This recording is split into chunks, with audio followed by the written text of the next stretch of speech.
Kaip valdomas mūsų šalies biudžetas, kaip iš viso jis yra sudarinėjimas, kur ten kokie pinigai išeina, kas ten neateina, kas su juo vyksta, kodėl taip viskas vyksta, ką mes viešoje erdvėje girdim. Tai norėčiau apžvelgti savo antrajam podcast'e, kadangi po pirmą gavau vieną prašymą tęsti, tai tikrai negaliu sustoti, turiu atsiliepti į šitą prašymą ir šiandien norėsiu aptarti tą biudžeto klausimą.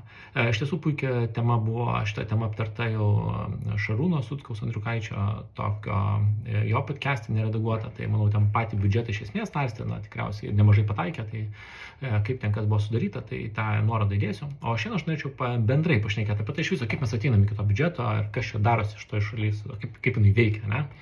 Tai pradėkime tiesiog nuo visko, kaip tas biudžetas yra planuojamas. Ateina pavasaris, finansų ministerija kažkokias ten projekcijas darosi, čia augs biudžetas ten mūsų šalies ten BVP, kokiais 3%, tas bendras vidaus produktas, tai čia mes tas biudžetas augs kokiais 5%, dar ten kokia infliacija paskaičiuoja, kažką dar. Ir visi žino, kad 5% jau galima didinti, ir visi ten tada skyriai rašo savo, kiek jam čia reiks pinigų, ten departamentai surenka iš skyrių, departamentų surenka ten tos institucijos, ministerijos, ten krauna į tą failą, visi kala, kas ten kiek norėtų, fantazijos ten tiesiog važiuojam pilnu tempu. Nėra taip, kad čia kažkas, strategija turėtų, kažkas kontroliuotų kažką, tiesiog kiekvienas ten nuo pat apačios eina visos fantazijos lūkesčiai į vieną vietą. Sueina ten į tą failą, visi ten tos Excelius supildo, surašo, siunčia ten finansų ministerijai, ir ten finansų ministerija ten krūvos tailučių, kažką ten matyti, kažkas gaus, kažką negaus, kažką kviečia aiškinti, didžiausias sumas jau žiūri, tai gerai, ką čia jūs norite tokio daryti. Ir jau tada eina nuo tų ministerijų, jau tie viceministrai ir ministrai aiškintis, ar pasiema departamentų vadovus, aiškintis, kaip pagrysti visą šitą, kiek čia didžiulį gabalą tų pinigų reikia. Ir ten tai yra labai viskas paprastai. Tu eini ir tu kaip bachūras turi apginti. Jeigu tu grįžti neapginęs, tai čia kažkas ten ne taip. Nesvarbu, ką tu ten gini, kas ten bus daroma už tus pinigus. Ta prasme, nieks neįdomu, reikia tik sumo, kuo didesnė atneš, nes pagal tai vertinamas tavo statusas ministerijai. Ir tada gaunasi tokie dalykai, kaip pavyzdžiui, šneku su vienu ten kolega, šnekėjau su vienu iš vienos ministerijos, ten tokio politinės lygmens žmogum. Sakau, jūs gavote šitam projektui ten keliasdešimt milijonų. Sakau, išsireikalavot. Dar jis man pasakojo, kaip jis išsireikalavo, džiaugiasi. Sakau, o kas tai bus tam projekte padaryta? Kokie tikslai, kokia prasme? Sakau, nežinau, manęs tiesiog paprašė jam pinigus gauti. Tai taip yra guli tas mūsų biudžetas, taip jis yra sudarinėjamas, tiesiog, nieks negali paaiškinti nieko, bet kuo daugiau pinigų yra, tuo tavo statusas geresnis. Ir toliau mes dažnai matom tą, visi matot biudžetą, tai kaip tokias išlaidas, man toks pavyzdys visą laiką yra tokias sardelės, žuvis ir ten aš mačiau tokį video, kaip ten jos vandeninės sugina ten tie rykliai į vieną vietą, tada jas ten ir tie rykliai lesa, jos ten ratų sukasi ir ten visokios paukščiai neria ir ten suplaukia ir banginiai ir dar ten visi, kas nori, jas ten maitinasi. Taip, mūsų biudžetas mano akise atrodo, visi ten sušoka, kas ten ką gaus, nelabai įdomu. Ir tai ir gaunasi tokios pokalbiai, kaip krašto apsaugos viceministras ten vakar pareiškė, 55% sėkmingai įsisavinta, dar liko kiam 5, bet ir jos manom, kad sėkmingai įsisavinsime, kad patikino ministras, kad nemato jokių rizikų, jo biudžeto signavimai nebus tinkamai panaudoti ir įsisavinti. Anot jo pastarųjų metų tendencijos rodo, kad įsisavinama apie 99,7% kam biudžeto. Įsisavinimo žodis, nežinau, 5-70 kartų paminėtas kalboje. Aš gyvenime tokio žodžio savo valia neminėčiau, nes mes tik tai ką mes gausim už tos pinigus, vienintelį dalyką šnekam. Ir kai aš girdžiu, kad tikslas yra žmogaus įsisavinti 100%, aš žinau, kad mes nieko gero tai negausim, nes tikslas yra negauti kažką gero, tikslas yra įsisavinti. Bet čia tą tikriausiai žinot visi, tai manau, čia šitą vietą netęsiu. Ir ką dar institucijos žino? Jos, irgi dėl ko jos tiek prašo, žino, kad kaip jos iš principo veikia, žino, kad visa tai reikia, ką jos prašo, kai tu matai finale tas ekonomikos, finansų ministerija mato tą Excelius, kai suvesta viskas yra, čia yra tik papildomas prašymas. Tikrasis biudžetas, jisai guli, gali būti, kad institucija vykdo projektą, jis turi ten, nežinau, 500 000 sąnaudų per metus ir jinai prašo dar ekstra 200 000. Tu matai tik tos 200 000 prašymą, tu nematai viso, kad dar jis 500 000 turi. Nėra to, kad tiesiog, eitum į tą instituciją aiškintis, klaustum, rastum, bet šiaip to, ką nematai. Tai ką tada tos institucijos daro, kadangi čia papildomi tie poreikiai? Tokius prastus, sakykime, projektus, viduje susidėlioja finansavimą, o išstumia tik geriausius tokius, įsivaizduokime, nežinau, vaikų ligoninės statybą, kur čia tu negali neleisti, turi būti pastatyta. Nesvarbu, kad tu pinigų turėtum viduje, bet tu geriau kažkokius ten, nežinau, ežiukų projektus padengsi tais pinigais, ištimi ligoninės statybas. Čia kaip pavyzdys, sakau, žinai, ir tada, ką ten finansų ministerija žiūri nuo ligoninės statybos vaikam, tai reikia duotus pinigus ir duoda. Tu tos pinigus, kai institucija ar ministerija gauna, jinai vėl viską į bendrą katilą gali sudėti ir tada ten kaip nori toliau skirsto. Ta prasme, tai va tokius kritinius projektus išstumia, kad gautus pinigus, o tada toliau dėliojasi. Ir ką mes tada ir turime, kad čia vienintelė išimtis yra mūsų tos saugumo struktūros, ten kaip STT, VSD ir dar kitos, kurios kokią eilutę paprašo, tik tai ir gali naudoti. Jiems nebūtina aiškinti, dėl ko jiems tų pinigų reikia, jiems tikriausiai dažniausiai ir duoda, bet jie negali kitą eilutę permesti, kaip kitos ministerijos gali. Ir tai čia toks irgi kaip ir palengvintas gavimas, bet pasunkintas jau jų leidimas. Tai tiesiog iš esmės tu turi tą tokią struktūrą ir dar institucijos žino, kad viską, ko jos nepanaudos, jos metų gale irgi galės kaip sutaupimą parodyti. Jeigu seniau sutaupimas grįždavo į biudžetą, dabar palengvino sąlygas, gali ten kažkokią dalį kitus metus persikelt, bet gali ir algoms skirti tos pinigus. Parodyk, sutaupim, vyko, tai duodam žmonėm. Kas yra gerai, bet tai institucijom irgi ten atsimato, kad čia kuo daugiau užpūsi tą biudžetą, tai dėl to ten taip ir gaunasi, kad viską kartais pučia. Kiek duos, tiek ten jau, tada aiškinsimės, bet kuo daugiau užpūsi, tuo daugiau gausi. Ir čia net pavyzdys buvo, aš pats aplinkos ministerijoje dirbau, kad suprastumėt mastą, visą aplinkos ministerijoje dirbau ir ką mes darėme ten, kur mes ateinam ir prie kurio ten IT projekto, mes ten viską apsikarpom, apsimažinom, kad jau ten minimaliai kainuotų tik tai, ko reikia ir tos poreikius formavome, kad jau ten tiek reikia, o mes mažinamės viską, mums nereikia tiek tų pinigų.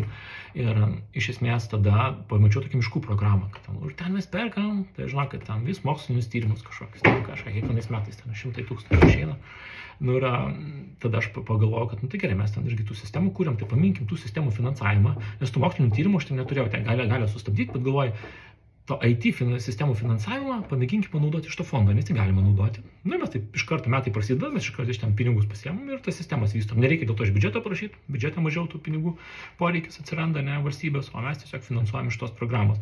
Ir matyti ten tą politikos grupę, kur atsakinga buvo, pamatė, kad čia kažkaip tos pinigus kažkas nurenka ir ten jau tiem moksliniam tyrimam savo kažkokiem, ten negali tiek skirti, kiek įpratę, ne, ten universitetam kažkam tada, kur nežinau, ką ten iš tiesų tyrė, man tai klausimų daug buvo. Tai, bet manau, kad nelabai ką, bet nesvarbu. Tai iš esmės tada, ir kas tada nutiko, čia vienais metais padarėm, kitais metais ėjo ten miškų įstatymas į Seimą ir kažkas Seime įrašė eilutę tam įstatymą, kad pinigus šitos programos miškų galima naudoti tik naujų sistemų kūrimui, esamų tobulinimų negalima, kadangi naujų nekuriam, tai iš esmės kažkas net tokiu būdu užblokavo tą efektyvesnį pinigų panaudojimą. Tai prasme, kiek čia yra visą tai vyksta. Ir toliau aš tada iš aplinkos ministerijos norėjau vyriausybės kanceliariją dirbti. Ir ten iš tos pačios aplinkos ministerijos ateina tie poreikiai, kur ten mes irgi, aš kaip ir dėliojau tos pats poreikius ir dabar aš gaunu tų visų ministerijų poreikius, aš ten atsiradau, turėjau tokią užduotį peržiūrėti, prie to gal vėliau truputį prieisim, bet iš esmės ir aš tada matau tos aplinkos ministerijos ir žiūriu, mūsų suspausti, bet vis tiek yra pralindę tie, kur ten mes jau uždaužėm, nereikia čia tų pinigų, vis tiek kažkoks departamentas sugebėjo įkišti, išsiųsti kažką ten ir aš matau, kad ten vėl ekstra milijono prašo, kurį žinau, tikrai nereikia. Ir čia toje ministerijoje, kuriuo mes tikrai dirbome ir vis tiek tas kaip zombiai siunčia, kiša tą poreikį, negali nei pinigų ten tarnauti, turi bandyti visom priemonėm paimti, kaip sakiau, čia statuso reikalas. Ir, ir tai kas galvoja, kas kitose ministerijose dirba, bandžiau papasakoti ten ekonomikos ministerijai, kažką čia sakė, tai čia pas jūs blogai dirba, tai jeigu tu pasakoji problemas, tai išspręskite jas. Aš galvoju, tai kaip kitur vyksta, kur tai nesprendžiama, tai nereiškia, kad nėra problemos, tai reiškia, kad naujus mastas ten kartais didesnis. Ir ką mes tada matome ir tam pačiam Seime, nėra supratimo iš viso, kas čia vyksta, ką iš Seime šneka. Algos ir keliai, ne, kiek keliam buvo skirta, dar gali pasakyti daugiau, mažiau, ir algos čia daugiau pridėjo, mažiau, bet tai algos ir keliai, čia mažoji dalis, tai ten viskas per visas eilutės išmėtyta, kur ta prasme mes nežinom, kas per projektą vyksta, kokie rezultatai, koks poveikis, pokytis yra, nėra, mes nieko nežinom, ta prasme niekas niekada netikrino to, ateina, paklausia, atsako, pagąsdini tą, kuris klausia, kad čia labai svarbu, čia kažko neteks, ir išeina žmogus ir gauni pinigus. Tai ką dar padarė praėjusi vyriausybė, 3 metų padarė biudžetą, kad galima būtų 3 metam planuotis. bet viską 3 metam planuotis. Aš suprantu, dar elektros sąnaudas kažkokias, dar nuomos kaštus, gali tą paplanuoti 3 metų. Bet IT projektų sąnaudas, tu nežinai iš principo, pavyzdžiui, dabar vyksta IT projektų modernizacija, tu nežinai, nebus baigta, ar šitą bus ta sistema sukurta, o tau kitais metais jau reikia prašyti pinigų palaikymų. Tu matai, kad dar gali būti iš viso nesukurta, projektas gali nepavykti ir tau dar už 2 metų reikia, 3 metam pinigus jau planuoti. Tai aišku, kad ten visi iš oro viską lupa ir po to kiekvienais metais vis tiek tiek kitų metų biudžetą žiūri. Tai toks tai kaip ir 3 metus turime, bet realiai vis tiek niekas nepasikeitė. Tai čia toks šiaip. O tada, ką mes ministerijoje ir tai kanceliarija sakom, mes norim tą IT auditą normalų padaryti. Tai prasme, mes už IT dalį atsakingi, mes tikrai praaudituoti norim visą, kas čia vyksta. Tokį auditą, čia kaip kolegos Remigijus vis pasakoja apie auditus, kaip jiem niekas neleidžia, nežinau, mes atėjom ir padarėm. Tai ką mes darėm? Tiesiog pasiėmėm visą tos IT poreikius iš visų ministerijų, viską susidėjom į tą vieną lapą, į tą vieną failą.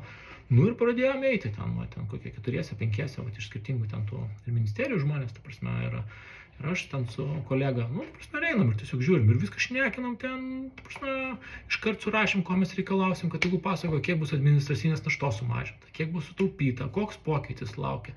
Ir tada pradėjom iš karto tokius paprašyti, tai papičinkit mus, ateikite ten 10 minučių, papasakokite, ką jūs darot, koks pokytis, dėl ko netektų mokesčių mokėtojai, jeigu šitam pinigų negautų, papasakokit. Ir mes tada tiesiog ten taip klausais ir ten būna, ateina, tai čia reikia daryti, nes teisės aktas sako. Sako, viskas, tai nebereikia daryti, eikit teisės aktą keisti, jeigu čia tik dėl to darėt. Pasimeta, sako, čia, tai ne, tai čia iš tiesų reikia, ten kažkoks pokytis bus. Tai šnekam apie tą pokytį, o ne apie teisės aktus kažkokius, arba ten, tai čia visada taip mes darėm. Tai viskas, nebedarykit, pinigų neduodam, nebereiks daryti, mažiau dirbkit. Kodėl nesidžiaugiat? Tai ir kiek kartų būdavo, kai tiesiog paėmam ir skambinė, tiesiog eini per tas eilutes, labą dieną, ką čia darot? Ir iš 5 skambučių 3 buvo, kur sako, jau nebereikia tų pinigų. Pagalvoju, čia vėl pabandėm gauti, paskambin, aiškintis, kas reikia. Tiesiog, nebereikia tų pinigų. Tai prasme, ir čia visur, tai čia nėra, kad tai tik kažkokie klausimai ir tik čia yra problema. Čia bendrai yra, visur vyksta, mes tik tai dalį biudžeto tokiu būdu siaurinom ir ką mes gavom iš to, kad jeigu seniau būdavo, kad ten, pavyzdžiui, ateina, ten 100 milijonų pinigų, 100 milijonų eurų turi IT biudžetui, o, pavyzdžiui, prašo ten už 200 milijonų, tai ką daro, visiems po lygiai iš 2 padalina, 100 milijonų, ten dvigubai mažiau gausite, bet visi po lygiai. Tai ką mes darėme, žiūrėjom, kurios institucijos negali paaiškinti, dar iš kitur lėšas nuėmam. Jeigu čia negali paaiškinti logiškai, kad ten, kur jau esate gavę, irgi tikriausiai ne kažką gerą darot. Ir tos tikrai labai veikia. Užtenka skambučio, paprašymą pristatyti ir jau staiga nebereikia tų pinigų. Žinokit, ir tai va čia nais toks ir buvo, kai tokį požiūrį turi, tu ten žiauriai daug pinigų gali sutaupyti, žiauriai daug pinigų gali rasti. Ta prasme, aš nemanau, kad jūs įsivaizduojate, kokiu mastu iš tie pinigai tai plaukia, nes niekam yra neįdomu, arba labai mažai dalį tik tai yra įdomu. Ir geras pavyzdys ta pati kontrabandos istorija, ne? Tai kontrabanda tai yra tiesioginis nuostolis biudžetui, mes prarandam didžiulius lėšas. Bet dėl ko mes dabar šitas visas skandalas šaršas kyla? Ne dėl to, kad mes prarandam pinigus, bet dėl to, kad lėktuvą maišo skristi. Dėl to, kad keleiviai pikti yra. O kad biudžetas ten 20-30 metų tos pinigus praradinėja dėl kontrabandos, tai nieko, neįdomu buvo. Ir tada klausaisi ten pasienio pareigūnų, ten tų vienų iš vadovų, tai ir sako, tai kiek balionų iš čia sulaikėt, ten 200 sulaikėm, o tai kiek iš viso įskridę buvo? Nežino, kariuomenė nežino. Tai tau net neįdomu, kiek tu kokį procentą sulaikiai. Kodėl neįdomu? Nes tai pas mus neparašyta, kad su oro ten kažkokiam priemonėm tą kontrabandą turim stabdyti, pas mus tik ant žemės, jeigu eina. Bet hebra, ta prasme, tai čia yra biudžetas mūsų visų, jūs iš to biudžeto esate išlaikomi, jūs parodykite rezultatus, eikite tada daugiau prašyti, o ne tiesiog prašyti pinigų. Čia jūsų darbas yra. Ir kai tą matai, supranti, kad to biudžeto išleidimų rūpinasi absoliučiai didžioji dauguma biurokratų, o jo surinkimu tik mažytė dalelė. Tai ir turim tokias problemas nesprendžiamas. Ir tai ką daryti, ne, čia toks biudžetas, visi aptariam. Tai vienas dalykas, pavyzdžiui, žiauriai greitas taupimas yra. Jeigu visas tas galimybių studijas, ten visokius investicinius projektus, ten strategijų rašymus, ten ekonomikos ministerija, amžinai strategijų rašymus rašo strategijas, perka. Paėmė ir viskas. Nebereikia čia tų strategijų. Tiesiog čia iš kiekvieno nors vieną parodykit man strategiją, pagal kurią mes kažką darėme. Lietuva 2050-ieji, Lietuva 2020-ieji, ten tų strategijų prikepta. Nieko. Visas atgula gražiai, padedama, sumokam 50 000 konsultantams, ateina konsultantai, vieną susitikimą padaro, visus išklauso, tada sako, duoda ir formą, užpildykit, visi užpildo, čia GPT sudeda, dokumentą turim, iš esmės jiem darbo, ten 3-4 dienos, 50 000 valstybė sumoka. Čia efektyvus pinigų leidimas. Man tai netrodo, aš piktas, kai mano mokesčiai taip yra leidžiami. Ir tokių vietų yra daugybė. Tai Ir tas biudžetas turėtų būti sudarinėjimas ne kaip dabar, nėra vyriausybėje žmonių. Ir dabar tas IT, kai aš pasakau, kaip mes auditą darėm, tai čia kai aš dar dirbau prieš metus, 2, dabar tai, žinau, niekas nebuvo auditas daromas. Vėl ten išdalino, tada kultūrai pinigų nėra. Tai aišku, nėra, kai niekas net negalvoja apie tą kultūrą. O jeigu tu paimtum tą biudžetą, premjerė turėtų savo patarėjus kiekvienai sričiai, ir tas patarėjas iš tos srities žmonių komandos susidaro. Ir aišku, per kiekvieną eilutę užduotis pereiti. Ne tik to, ko prašo, bet ir tai, kur pinigus šiaip institucija leidžia. Ir koks ten rezultatas buvo, koks ten pokytis pasiektas, kas buvo padaryta ir kas jėsi iki esmės. Ir tada ta institucija iškart pamatai, kuri pradeda mėtytis, o kuri užtikrintai pasakoja. Nes tikrai matėm žmonių, kurie mūsų pasididžiavimu pasakoja, ką jie darė. Skambinam, atrodė keistas projektas, bet pradeda pasakoti ir tu matai, žmogus dega, o tai gal tau dar reikia pinigų, ta prasme, matau, kad jūs tikrai kažką įdomus padarysit. Ir atvirkščiai matai tą melą, baimę, mėtymus, viskas, nutraukinėjom finansavimą, nutraukinėjom daugiau negu jūs prašot finansavimą, nes panašu, kad čia nieko gero nevyksta. Tiesiog bijot pasakyti, kad niekas nekuriamo iš eigos tos pinigus prašot. Tai ir patarėjai per visas sritis iš esmės galėtų visą biudžeto auditą padaryti. Ir įsivaizduokit, koks tada biudžetas taptų. Manau, kad čia tų pinigų perteklius būtų. Tai vat ir idealių atveju, pačių idealiausių atveju, jeigu tu sugebi ne tik tos patarėjus turėti savo komandai, kurie tas sritis daro, bet ir institucijų vadovus prikviesti tą valstybę dirbti. Aš žinau, kad čia daug kaip utopija skamba, bet čia patikė, kad čia nėra utopija. Čia tas, kas negali iš to padaryti, skamba kaip utopija. Man tai atrodo kaip tiesiog paprastas elementarus projektas, kur prikvietė gabių žmonės, kurie mato prasmę, jie supranta, kad jų tikslas nėra kuo daugiau paimti. Jų tikslas yra padaryti kuo daugiau vertingų dalykų piliečiam. Ir tų pinigų sarginai nedaug jau reikia, tu nebeprašai kuo daugiau gauti, tu prašai tik tiek, kiek tu reikia, tik tiek, kiek gali sukurti vertės už tos pinigus. Ir tada tik to biudžeto net poreikio ateitų tik tai to, kas reikia. Ir aš esu ramus, kad taip ir bus, užtruks, bet taip ir bus. Ir palinkėčiau šiai vyriausybei rimčiau pasižiūrėti tą biudžetą, ne eiti ir kelti mokesčius, kad čia padidinsim biudžetą, o tiesiog eiti per tas eilutės, audituoti, nebijoti klausti, ką praras mokesčių mokėtojai, jeigu neduosim pinigų, žiūrėti, ką atsako. Ir tokiu būdu manau, kad visiems čia tų pinigų užteks ir bus per akis, jeigu tai padarysi. Taigi, sėkmės.